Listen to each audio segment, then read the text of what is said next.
像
醒不来的梦，我愿为你放弃自由。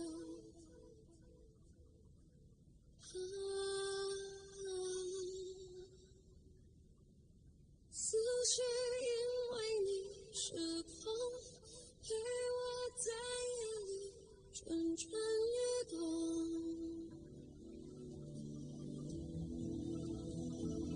पहला प्रणाम स्वर्ग और धरती के नाम।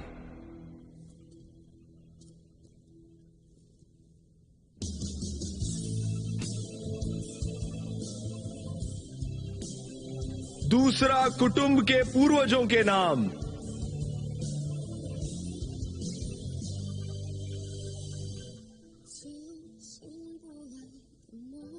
तीसरा एक दूसरे के नाम।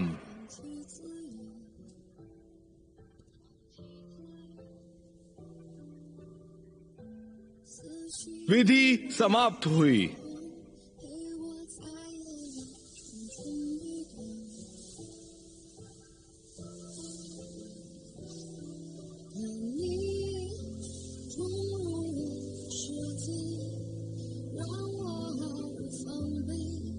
就这样付出一切，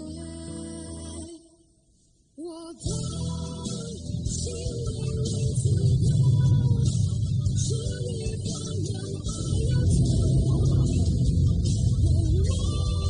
能做，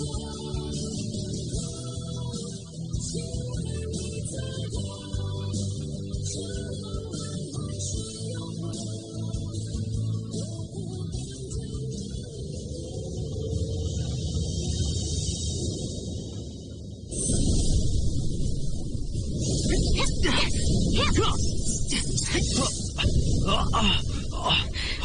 उठ जाओ।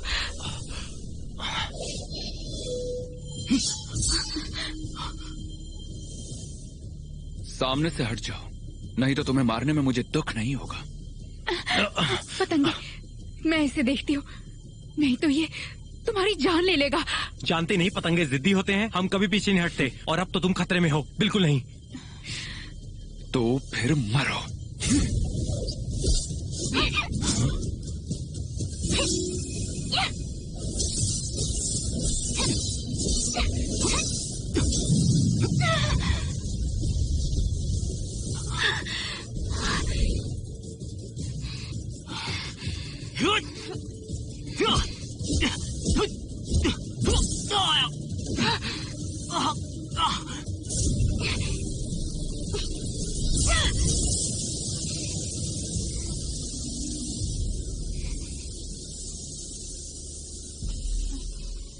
यंगनान, तो अब तुम मुझ पर उस जादुई पत्थर की शक्ति इस्तेमाल करोगी? यिंगची, मैं तुम्हें इस पतंगे को कोई नुकसान नहीं पहुंचाने दूंगी। अच्छा, तो मैं भी देखता हूँ तुम मुझे कैसे रोकती हो।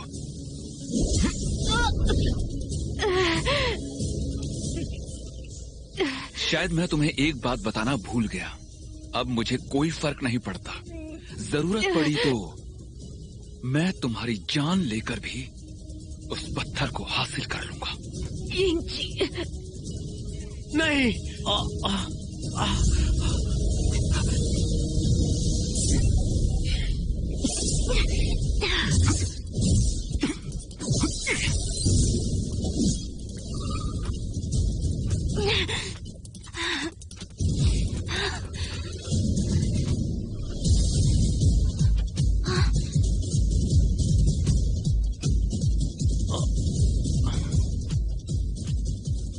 वो बाद में समझाता हूँ। मैं तुम्हें इसे मारने नहीं दूंगा।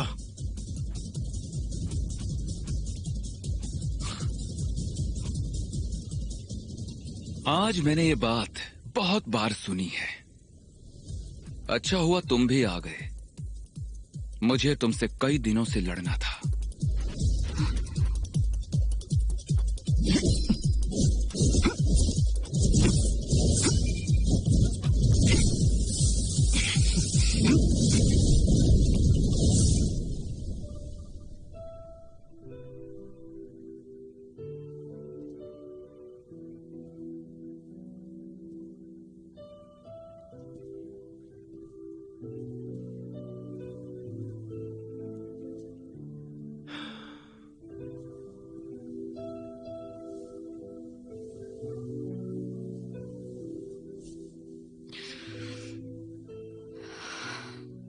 यूनर, बात क्या है?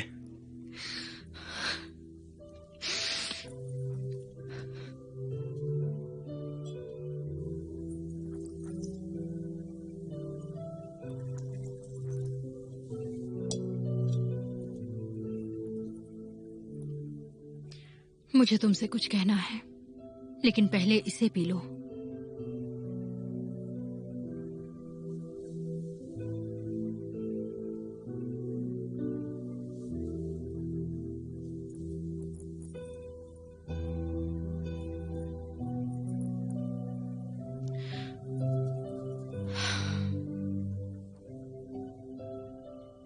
हमारी शादी की सारी रस्में हो गई हैं और अब से तुम मेरे जीवन साथी हो।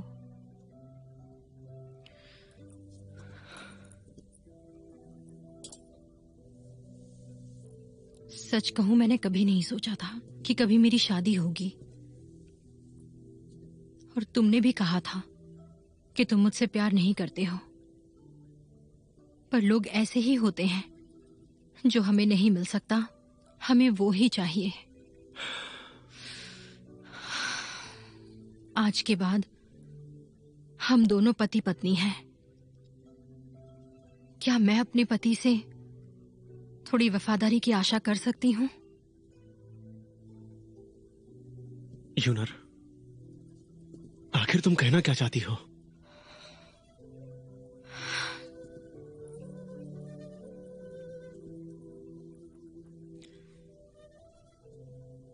इस फूल को देख रहे हो? लोग इन फूलों को अपने प्रेमी को देते हैं, तब बहुत खुश होते हैं। पर उस प्रेमी को इसकी कदर नहीं हुई तो? और अगर यही फूल मुझ जैसे किसी के हाथ में आ गया तो उसके लिए खजाना होगा।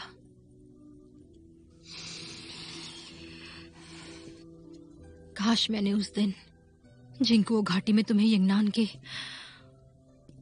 गले लगते हुए ना देखा होता। जिस तरह से तुम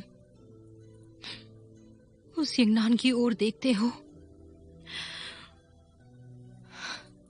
क्या तुम कभी मुझे वैसे देख पाओगे? यूनर, वो मैं आज भवन में मैं सोच रही थी कि आखिरकार तुमने मुझे स्वीकार कर लिया। और अगले ही पल जब मैंने तुम्हारे हाथों को छुआ, पाई गुई, तुम इतने कठोर कैसे हो सकते हो? शादी में खुद ना आते हुए तुमने अपने दूसरे रूप को भेज दिया। तुम अब भी उस यंगनान से प्यार करते हो। तुम्हारे दिल में उसके लिए इतनी दया भरी हुई है, पर मेरा क्या? मेरे लिए तुम्हारे दिल में बस कठोरता और धोखा है। यूनर,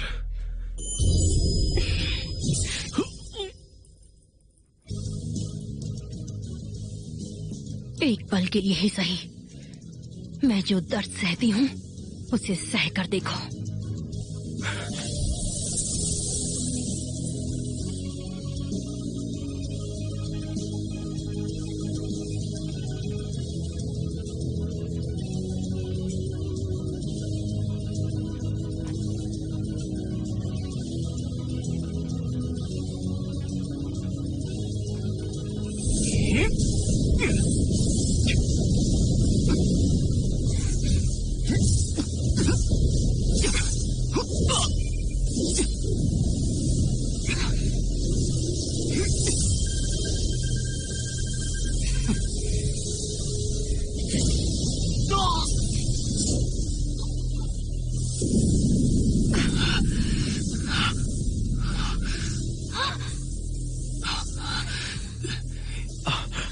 पतंगे, ऐसा कैसे हुआ? तुम्हें पहले ही बता देना चाहिए था। इस पूरे समय जो पतंगा तुम्हारा ख्याल रख रहा था वो भाई को ही था। हाँ? उसे तुम्हारा ख्याल रखना था पर सामने आने की हिम्मत नहीं हो रही थी, इसलिए उसने धुएंदानी में जिंको के फूल डालकर एक माया जाल तैयार किया ताकि तुम सारा समय उसे मैं समझ सको। और आज खून की वजह से वो माया जाल टूट गया, इसलिए तुम उसे देख पा रही हो।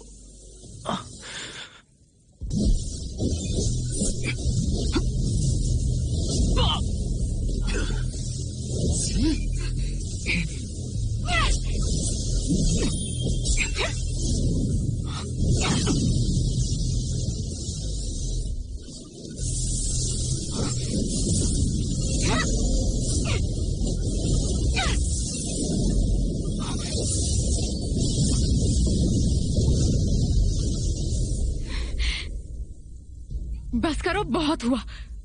मैं तैयार हूँ। नहीं यंगनान,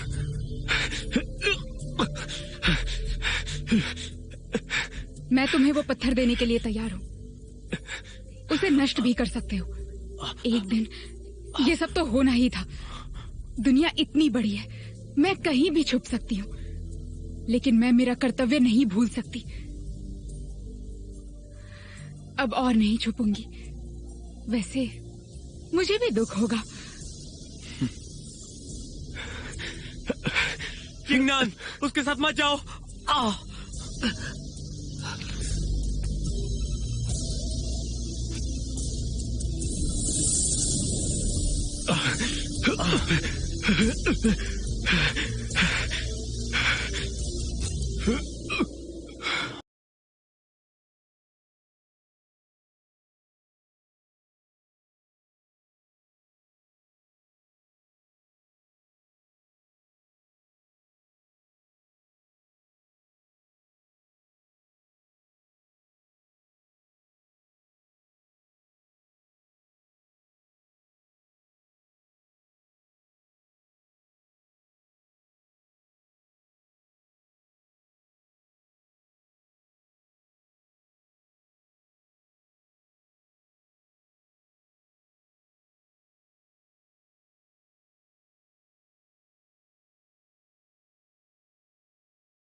नहीं जा सकते।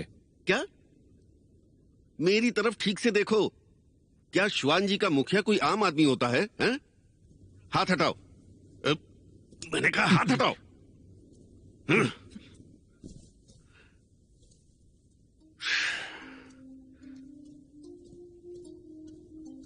तुम इतनी बेवकूफ कैसे हो सकती हो? खुद को उस यिंची के हवाले करके यहां तक चली आई। अच्छा हुआ मैंने उससे कहा कि 2 दिनों में बर्फ गिरने वाली है और उसकी वजह से हाउली लोगों को ज्यादा दर्द नहीं होगा, इसलिए यिंची अभी उसे नष्ट नहीं कर रहा है। नहीं तो तुम अब तक जिंदा नहीं रहती।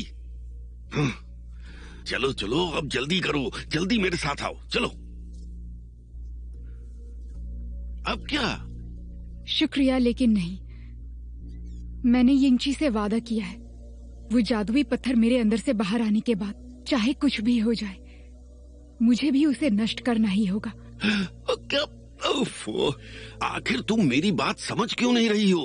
मैं तुम्हें बचा रहा हूं, तुम। अरे ठीक है, जाने दो, जाने दो।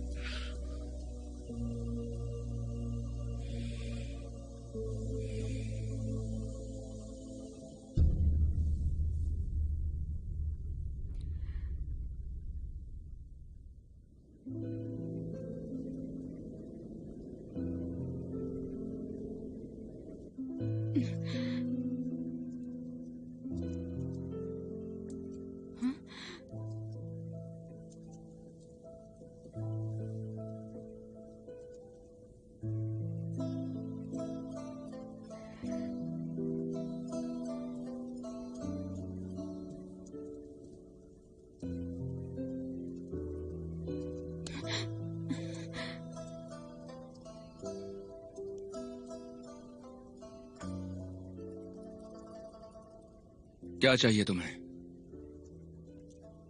क्या तुम अभी वही यिंची हो जिसे मैं कभी जानती थी? सोच ही रहा था तुम ये कब पूछोगी। यंगनान, मुझे अच्छे से देख लो। मैं अब वो यिंची नहीं रहा, पर मैं पहले से ऐसा ही था। शक्तियों के साथ ही सभी रक्षकों की यादें भी मेरे अंदर समा गई हैं। मैं 48वीं पीढ़ी का रक्षक हूं, इसलिए 48 रक्षकों की यादें मेरे अंदर आ गई हैं। हजारों सालों से रक्षकों का सिर्फ शरीर बदलते आया है, लेकिन उन शरीरों में वे सभी आत्माएं होती हैं। ये हजारों साल जीने जैसा है। तो इसका मतलब कि उस छोटे से गांव में रहने वाला वो यिंची असली नहीं था?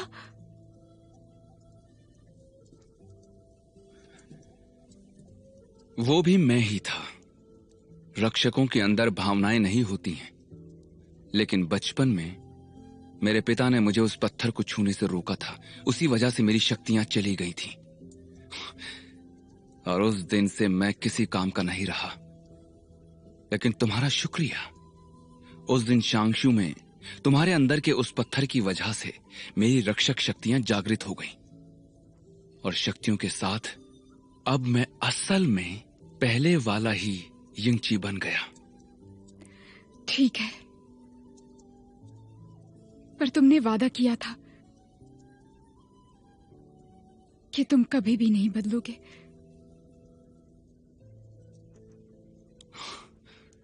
हाँ, मैं बदल गया हूं, पर तुम्हारा क्या?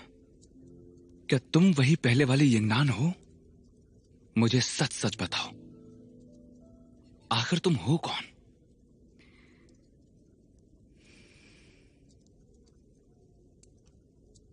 यहां आने से पहले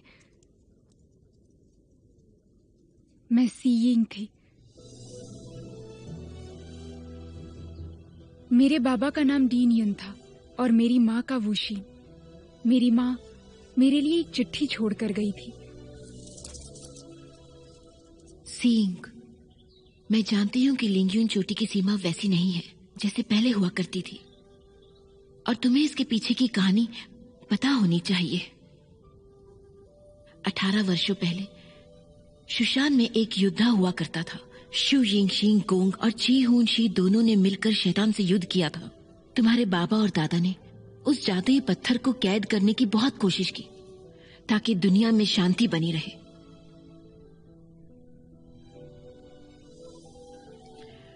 उस समय मैं नहीं जानती थी कि तुम मेरी कोख में थी। अब दुनिया सुरक्षित है और तुम भी सुरक्षित हो। मैं तुम्हारे बाबा और दादा को बचा नहीं पाई, इस बात का मुझे बहुत दुख है।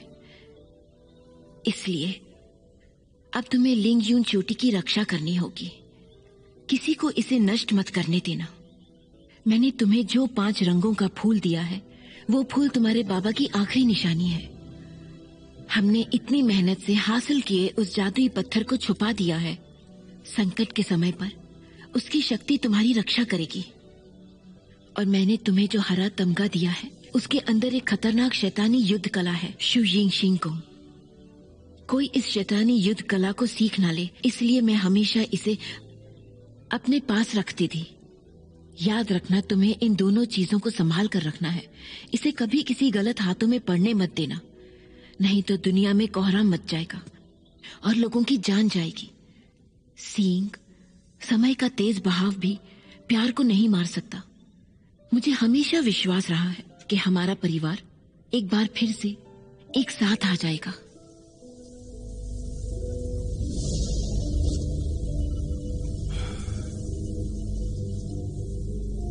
आखिर वो दिन आ ही गया। 15 सालों से मैं उस पत्थर की आत्मा को शुद्ध कर रहा हूँ ताकि मैं उसकी शक्ति से लिंग यून चोटी की सीमा को नष्ट कर सकूं। अब बस एक ही कदम बाकी है। अब सभी देवता एक साथ आ जाएंगे। अब तो वो पत्थर भी पूरा हो चुका है। भाई डिंग, मुझे दोष मत देना। अगर इस दुनिया में वो जी यिंग ही नहीं रहा तो मेरे पास जिंदा रहने के लिए कोई कारण ही नहीं है।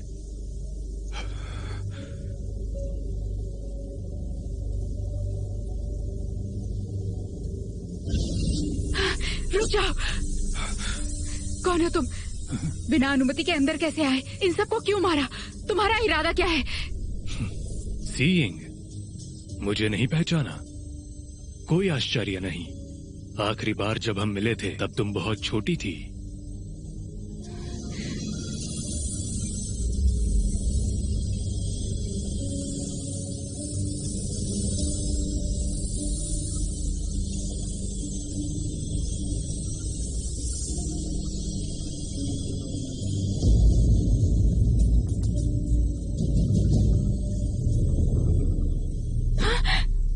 चाचा, माँ ने बताया था आप बाबा के सबसे अच्छे दोस्त थे। आप यहाँ क्या कर रहे हैं? उस पत्थर को शुद्ध करने के लिए मैंने बड़ी कीमत चुकाई है। इतने सालों से मैं उस जादुई पत्थर को अपना खून देते आ रहा हूँ और सफल होने पर उसने मेरा पूरा रूप बदल दिया। अब वो पत्थर पूरी तरह से शुद्ध हो गया है। इसीलिए पहले मेरा जो रूप था वो अब नहीं रहा। अब मैं उस पत्थर की शक्ति से कुछ देर के लिए ही मैं अपने असली रूप में आ सकता हूं। लेकिन इस रूप में भी क्या खराबी है? जी यिंग को जिंदा करने के लिए मुझे कोई भी कीमत स्वीकार है।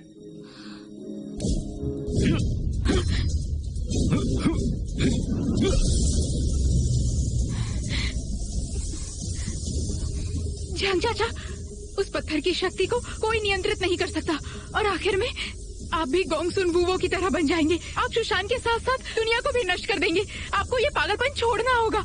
जल्द ही उस पत्थर के टुकड़े एक हो जाएंगे। तुम शूशान की और सारी दुनिया की बात करती हो। तुम चाहती हो कि मैं सबको बचाऊं। इनमें से कोई भी जी यिंग को बचाने नहीं आया था। शूशान के युद्ध में शूशान और इस सारी दुनिया के लिए तुम्हारे बाबा और दादा जान दे सकते हैं, पर मैं नहीं दे सकता। मैं उतना नेक इंसान नहीं हूं। जो मेरा है मैं उसे नहीं त्याग सकता। तुम में से किसी ने मेरी मदद नहीं की और इसीलिए अब खुद को शक्तिशाली बनाना होगा। मैं उसे पाकर रहूंगा।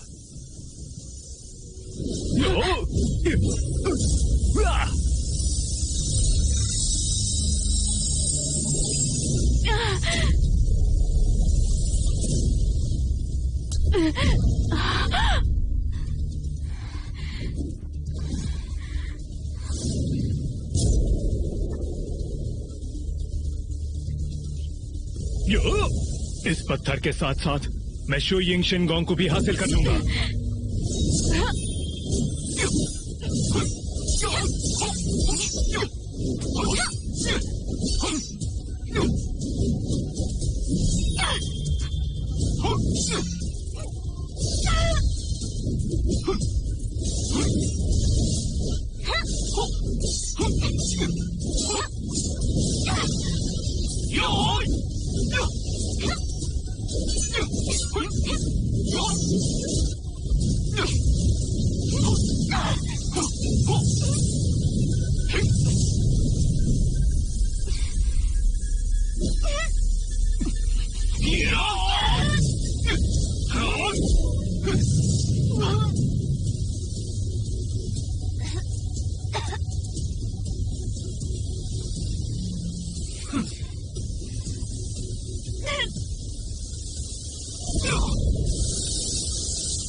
तुम्हें हार मान लेनी चाहिए। मैंने पहले ही कहा था तुम मेरे दुश्मन नहीं हो, लेकिन अब मुझे तुम्हें मारना ही होगा। मैंने माँ से वादा किया था कि मैं शीशान की रक्षा करूंगी, चाहे उसके लिए मुझे अपनी जान ही क्यों ना देनी पड़े।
मैं यूइंग नान बनकर बहुत खुश थी,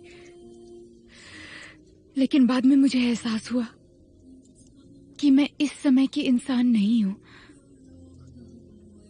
इसका मुझसे कोई संबंध नहीं है।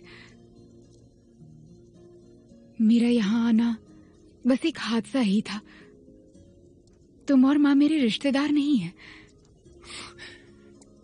अच्छा हुआ तुम समझ गई कि तुम्हारी जिंदगी में हमारा कोई महत्व नहीं है। नहीं, माँ और तुम्हारे बारे में मेरे दिल में अब तक वही एहसास है, पर भविष्य कभी नहीं बदलेगा। पिछले 3 साल जब मैं यिंग नान थी, वो मेरी जिंदगी का सबसे खुशी भरा समय था। लेकिन मेरी वजह से माँ की जान चली गई। उसमें तुम्हारी गलती नहीं है, वो बस तुम्हें बचा रही थी। मां की जान तो तुम्हारे अंदर के उस पत्थर ने ली है। अब उसे नष्ट करने की मुझे एक और वजह मिल गई। यिंग जी,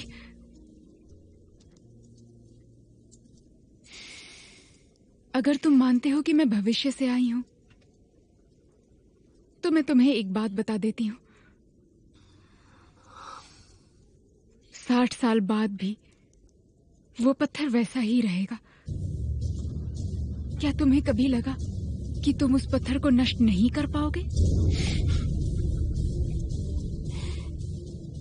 मैंने कहा ना, उस पत्थर को नष्ट कर मेरे लोगों को बचाना ही मेरी मंजिल है। उस पत्थर को नष्ट करने के लिए पिछली 47 पीढ़ियों के रक्षकों ने मेरे लिए ये रास्ता बनाया। मेरे अंदर की रक्षक शक्ति पूरी जान लगाकर उस पत्थर को नष्ट कर देगी। पिछले रक्षकों के दर्द और बलिदान को मैं व्यर्थ नहीं जाने दूंगा। इसलिए अंत चाहे जैसा भी हो, मैं अपनी पूरी कोशिश करूंगा। यिंगनान, ये सोचने की गलती मत करना कि मैं तुम पर दया करूंगा। पहले वाला यिंगची शायद तुम पर दया करता, लेकिन इस यिंगची के लिए उस पत्थर को नष्ट करना ही उसकी आखिरी मंजिल है।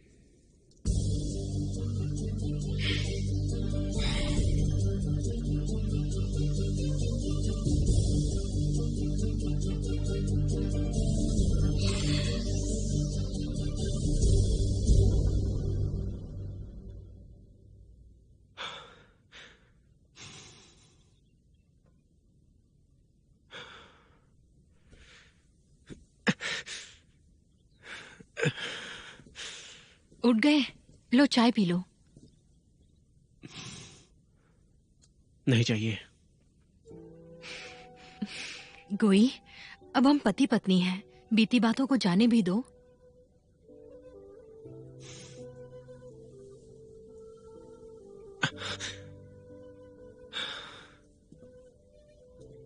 इतना सब होने के बाद भी ऐसे क्यों जता रही हो जैसे कुछ हुआ ही नहीं है?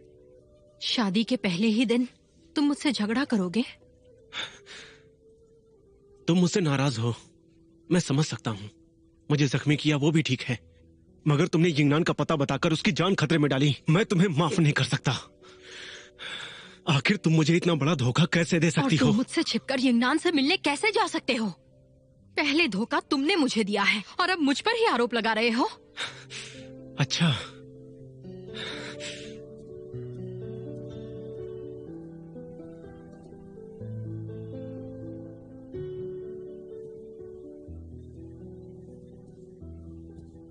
तुम इस पौधे को सुशांत से आते समय नहीं ला सकी, और मुझे पता था कि यह तुम्हें बहुत पसंद है, तो इसीलिए मैंने इसे सुशांत से खास तुम्हारे लिए मंगवाया था। मैं तुम्हें इस शादी के दिन देने वाला था, पर क्या तुम्हें पता है, मैं शादी के बाद यिंगनान के साथ सारे रिश्ते तोड़ने वाला था, सिर्फ तुम्हारे लिए, हम दोनों के भविष्य के लिए। अगर तुम यिंगची को उसका पता ना बताती, तो क्या मुझे शादी छोड़कर यिंगनान को बचाने जाना पड़ता? लेकिन जाने दो, लड़ने से कोई फायदा नहीं है।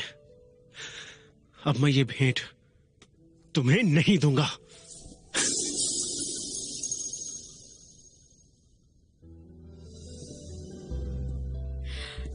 पर तुम उसे बचाने गए ही क्यों?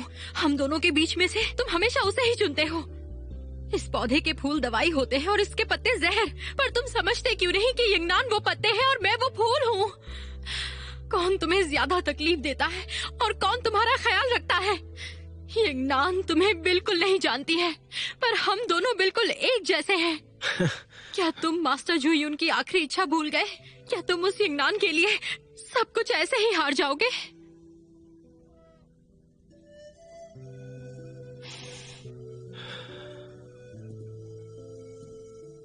बिल्कुल सही कहा तुमने, हम दोनों एक जैसे ही हैं, पत्थर दिल और मासूमों को मारने वाले, जो कभी भी एक दूसरे की भावनाओं को नहीं समझ पाएंगे। लेकिन एक बात मैं समझ गया हूं कि इंसान कभी भी खुद को धोखा नहीं दे सकता। और जहां तक शांशु की बात है, मास्टर सारी जिंदगी अपना सपना मुझ पर सौंपते रहे, लेकिन मैं तो बस हमेशा लोगों की रक्षा करना चाहता था। अगर नहीं भी बचा पाता तो भी खुश होता। चिलिंगयून, तुम्हें ये बात अच्छे से याद रख लेनी चाहिए।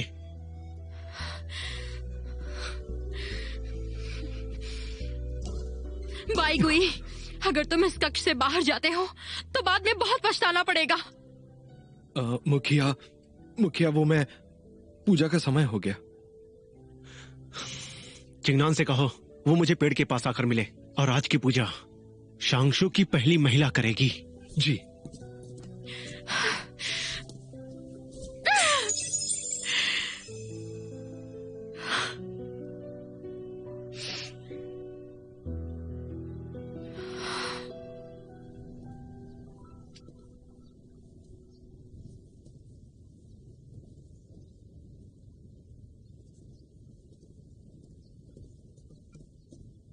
आपने मुझे यहाँ संदेश देकर बुलाया, क्या कोई जरूरी बात है? सही कहा। यिंगनान यिंगची की कैद में है, कुछ भी हो सकता है। मुझे उसे बचाना होगा। मेरे यहाँ नहीं होने पर यहाँ सब कुछ तुम संभाल लेना। कोई भी काम हो, छोटा हो चाहे बड़ा हो। मुझे आपके वापस आने का इंतजार रहेगा। और हाँ, उस दिन चोटी पर तुमने बिल्कुल सही कहा था। कुछ लोगों को भुलाना बहुत मुश्किल होता है, समझती हूँ।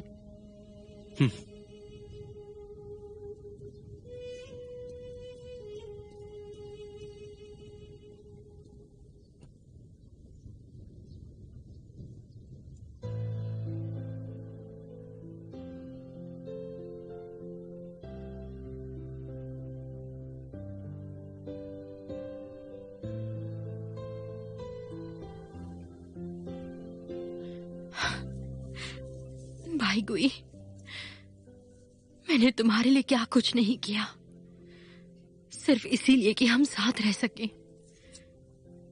अगर तुम्हारे दिल में सिर्फ यिंगनान है, अगर मैं तुम्हें मरने की धमकी दूं, तो तुम जरूर वापस आओगे, नहीं तो मैं मर जाऊंगी। भाई गुई, जैसे जैसे मेरा खून बहेगा, तब मेरी जान के साथ साथ तुम्हारी भी जान जाएगी। फिर देखते हैं तुम्हें कौन बचाता है।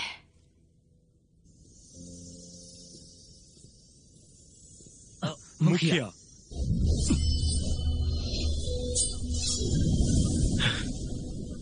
लीचिन,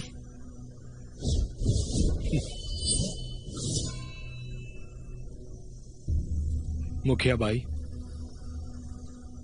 आपको ये तलवार याद है? पीछे हटो। तुमने शांगशु के मुखिया पर हमला करने की हिम्मत की? चिंता मत करो, मैंने मो महोदय से वादा किया है। मैं सिर्फ मुखिया बाई से बात करने आया हूं। मुखिया बाई, जब से हम योंगे शहर से आए हैं, मुझे आपसे बात करने का मौका ही नहीं मिल पाया।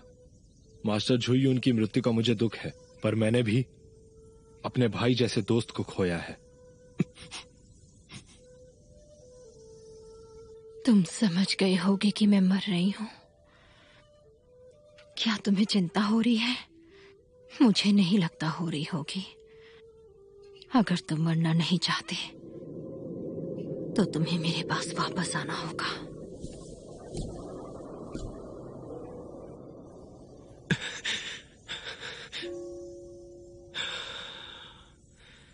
मैं जानता हूं मीचेन के लिए तुम मुझसे नफरत करते हो। मुझे भी बहुत अफसोस है, लेकिन तुम्हें बता दूं कि उस दिन मीचेन बहुत ज्यादा जख्मी था। वो वैसे ही मर जाता, और यिंगनान के साथ तुम सबकी भी उस समय जान खतरे में थी, इसलिए मुझे वैसा करना पड़ा। अगर मीचेन को नहीं मारता तो तुम सब भी जिंदा नहीं बच पाते। आपके निर्णय से हमेशा सबकी जान बच जाती थी, पर अब ऐसा लगता है कि आपके हर निर्णय की भारी कीमत चुकानी होगी।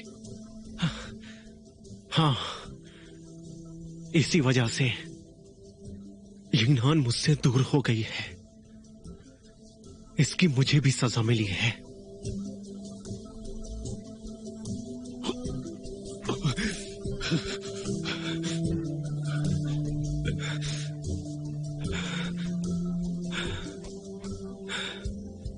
जी लिंगयून, तुम्हें लगता है खुद को चोट पहुंचाने से तुम मुझको रोक सकती हो?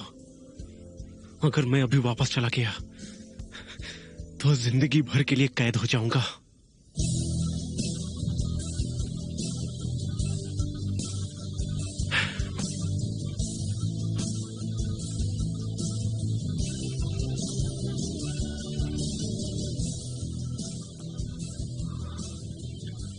मीचैन, देख रहे हो ना,